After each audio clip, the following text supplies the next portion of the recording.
What is vesico-ureteral reflux, VUR? Normally, urine flows one way. But when the urine starts going in the opposite direction to ureters to kidneys, then it's called vesico-ureteral reflux. Vesico-ureteral reflux is more common among children but can be present in older children and adults too.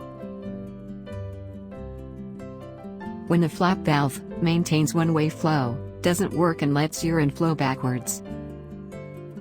VUR may be associated with urinary tract infections, chronic constipation and renal scarring. Secondary causes for VUR needs to be excluded. VUR is most often found after a child has UTI.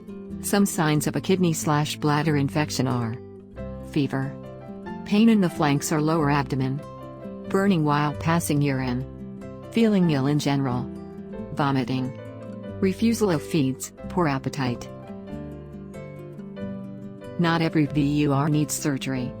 Low-grade VURs may resolve spontaneously if basic precautions are taken. Some may need short-term antibiotic prophylaxis. Ensure regular bowel emptying. Time voiding.